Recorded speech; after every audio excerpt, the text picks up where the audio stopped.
We just got done talking about the American Civil War and Reconstruction, and today we're going to be talking about the Industrial Revolution. Very, very important movement and event that was taking place really from the mid 1700s through kind of the late 1800s. And we're just going to dive right into it here. Before the Industrial Revolution, 80% of the world's population were farmers. 80%, okay? 4 out of every 5 people lived on a farm. That is what they did for a living. They were farmers.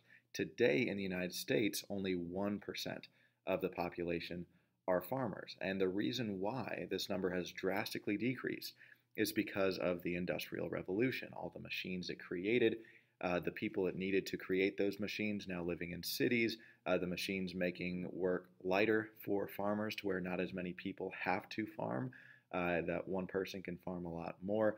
Very important and big shift in global culture because of the Industrial Revolution. All right, so what was the Industrial Revolution? It took place approximately from 1750 to 1850, and its results continued more and more after that. The world we live in today is a direct product of the Industrial Revolution. This was an increase in production, a time with a lot of increase in production brought about by the use of machines and characterized by the use of new energy sources. All these new types of forms of energy were being discovered and created, and all these new types of machinery were being created that drastically changed life. The Industrial Revolution began in Europe, especially in Britain. Britain is really seen as the pioneer of the Industrial Revolution. And really, the Industrial Revolution was all about using different forms of energy to automate production. Okay, if there's one sentence that summarizes the Industrial Revolution, you might want to underline that one. Okay, it was all about using different forms of energy, things like coal and iron and oil and natural gas, using all forms of new energy to automate production. Okay, to make machines that will automate productions without much actual effort by humans. So England had a huge supply of coal to mine and to use for heating. Okay, coal was really the heart of the Industrial Revolution. It was found naturally in England in a lot of places, as you see on that map there. You may or may not see this one on the test, but it was because of the huge supply of coal that England was able to pioneer the Industrial Revolution, because coal was used for heating. Now, 3 different types of mechanisms were used to really work together to create the Industrial Revolution. One was coal, one was steam engines, and the other was steel. Okay, those 3 things worked together to really stimulate the Industrial Revolution. First off, coal mines were very important. Coal was used for heat, it was used for energy. Like I said, it was the heart of the Industrial Revolution. But coal mines, especially in England, flooded a lot. It rains a lot in England, sometimes 6 days a week, and the coal mines would flood. So something called steam engines were invented for the purpose of pumping water out of the coal mines so that miners wouldn't drown and they could work, and they really worked together. Okay, so steam engines pumped water out of the coal mines, and steam engines were run on coal. Okay, so the coal that you were mining was used to fuel the steam engine that was used to help you mine more coal. So those 2 things very much worked hand in hand. So as coal mining expanded, so did steam engine production. And this also led to the development of steel, okay, because the steam engines were a lot of times made by steel, as were other types of machines. So these 3 things, steel, steam engines, and coal, really led to the production expansion of also trains and railroads. Transportation was really streamlined during the Industrial Revolution. You have all sorts of new pathways and railroads and transportation being built at this time. And this new transportation also led to even more increased production, because if you can transport the stuff you make really, really fast, then that means you can make more stuff to transport and make more money with trade. Now, there were some previous movements that, in Europe that really made the Industrial Revolution possible, specifically the Scientific Revolution and the Enlightenment. Okay, so with the Scientific Revolution and the Enlightenment, from the mid-1500s to the mid-1700s, these things had really developed a culture of science and invention in Europe, really stimulated the sense of curiosity amongst Europeans, and really led to the development of all these new inventions. Okay, led to the development of factories, coal power, steam engines, machines. All that were really products of the Industrial Revolution that was made possible in Europe through the Scientific Revolution and the Enlightenment, both of which we have talked about before. Now, the Industrial Revolution, as we said, started off in Europe, especially in Britain, and it really took off in the United States in the late 1800s. Okay? American industrialization really boomed in the decades after the Civil War, especially in the North. And during this time, America went from having 1/3 of Britain's output to actually exceeding Britain's output.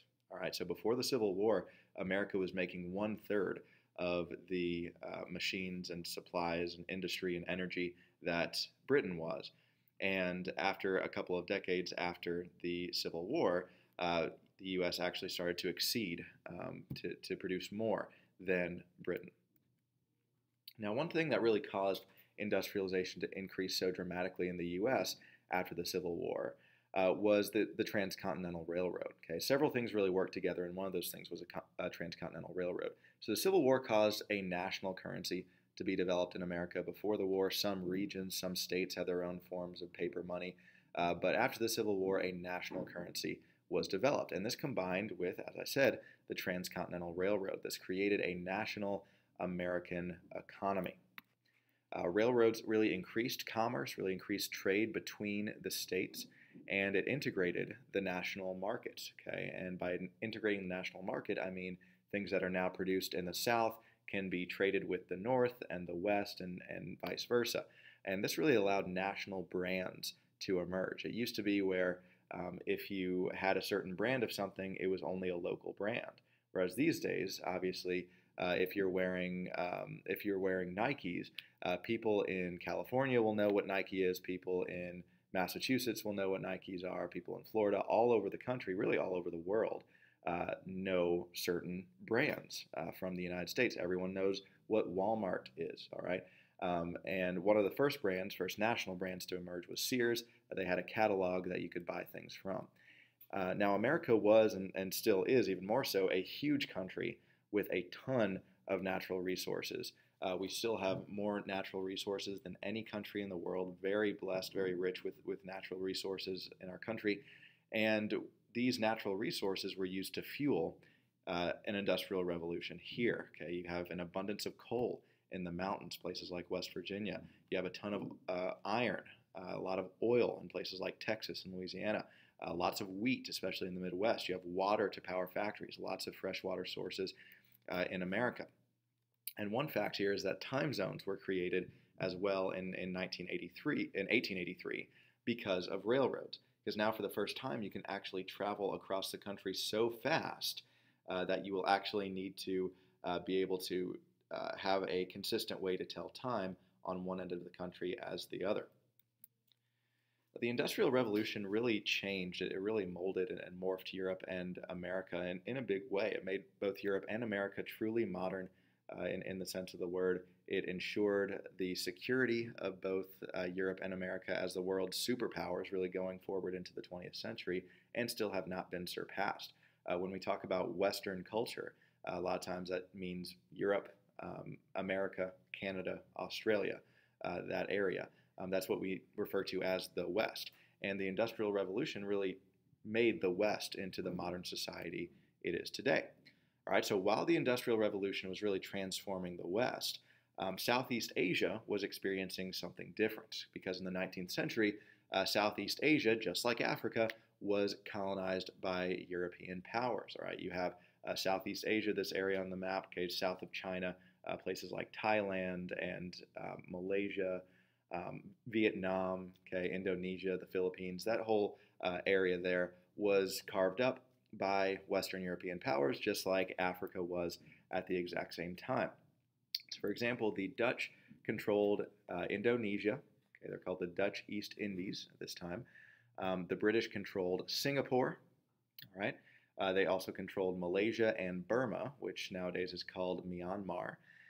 You also have France controlling Indochina, which is modern-day Vietnam, Laos, and Cambodia. Okay, one very important thing you'll need to know, that'll come into play in the 20th century with the Vietnam War. And finally, what was happening in Japan during the 19th century. So last time we talked about Japan, we talked about Tokugawa Ieyasu really unifying Japan under his control and then isolating Japan from Western influence before he died. And that's how it really was for about 200 years, from the mid 1600s to the mid 1800s. And by 1853, Japan was really starting to realize that they were falling behind. The entire world is industrializing. Even Russia began to industrialize by the 1850s. And Japan decided to emerge from isolationism after 200 years. They decided to open up their borders to influence from the West, especially for their new technologies and industries because of the Industrial Revolution that we just talked about. Japan and the United States signed the Treaty of Kanagawa, and with this treaty, Japan opened itself up to trade with the United States. And soon after this happened, Japan made similar deals with European nations as well. So very quickly, from around 1867 to 1912, Japan modernized very, very rapidly. Tons of new factories were built, lots of new technologies were just funneled into the country, and it completely changed. That you wouldn't have even recognized the country within those 50 years. And Japan very much modernized. They modeled its new modern culture and economy, especially economy, off of Europe and America. They saw Europe and America as the models to look for successful, industrialized, modern economies. Now, by 1890, Japan had industrialized so greatly that they actually had the strongest military in all of Asia. Now, if you know anything about World War II, you know that Japan eventually became one of our major enemies during World War II, and one reason why they were able to get so strong is because in the late 1800s they embraced the Industrial Revolution. All right, so let me know if you have any questions about the Industrial Revolution.